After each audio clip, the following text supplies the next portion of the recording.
لو انت نازل دمياط حاول تاخد اللوكيشن بتاع المحل، اي محل انت نازله في دمياط خد اللوكيشن وخليه معاك. اول ما تنزل دمياط امشي على اللوكيشن ووصل للمحل اللي انت عاوزه، عشان في ظاهرة الناس بتبقى واقفة على الطريق تقول لك هوديك معرض، انا سواق كده. ده كل ده ناس بتاخد عمولة عليك اما بتوديك محل. فانا نصيحة مني لكم، اي حد نازل دمياط يبعت للمحل وياخد سكرين ويتوكل على الله.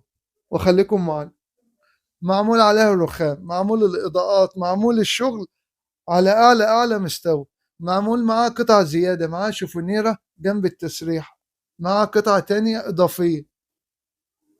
فبفضل الله كل حاجة موجودة. وطبعا محدش يقول لكم الأوضة كلها خشب زان، مفيش أوضة كلها خشب زان، يعني دي من أغلى الشغل المميز جدا. وما بتتعملش كلها خشب زان إلا في الحاجات الأساسية بس، الإدراج، مكان تربيط المسامير، الحاجات الأساسية في الغرفة. الباقي لازم يبقى كله أبلكاسي روسي وسويد وبياض، الأربع خامات دول لازم هما اللي يبقوا داخلين في الغرفة. تمام، زي ما انتوا شايفين كده قدام حضراتكم. والسرير الميكانيزم اللي انتوا شايفينه ده بيتعمل بالطلب، يعني برضو بتتسألون عليه، فهو بيتعمل بالطلب. يتعمل في أي غرفة انتوا شايفينها على الصفحة، أي غرفة بيتعمل.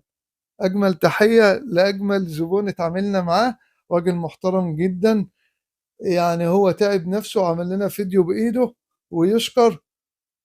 والحمد لله حكم، هي بتبقى عملية قرف للزبون. يعني قرف يعني ايه؟ سهلة. يعني ممكن تتفق مع زبون تلاقي الشغلانة معاه صعبة، وفي زبون تيجي تتفق تشتغل معاه تلاقي العملية، بص، هو بيساعدك وانت بتساعده، تلاقي الأمور ماشية.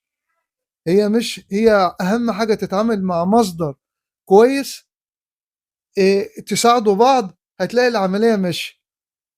في زبون ساعات بيبقى بيشك في صوابعه، يعني تيجي تقول له ده كذا وده كذا، لا يقول لك لا مش عارف ايه، حوارات كتير. فانا بقابل ده وبقابل ده، وبنحاول نتعامل وبنحاول والله كل حاجه نوضحها. ما دام انت بتديني حقك لازم اديك حقك بما يرضي الله. اهم حاجه زي ما انا وضحت المصدر اللي تتعامل معاه بس. دي غرفة، دي برضو سفرة كانت بتتعمل على الصفحة بتاعتنا، عملناها بالمقاسات. أي حاجة أنت عاوزها بالمقاسات تتعمل لك. تمام، وكل الألوان والتشطيبات حسب رغبة الزبون. يعني الزبون هو اللي طالب الألوان حسب الرغبة بتاعته، كل حاجة تتعمل لك.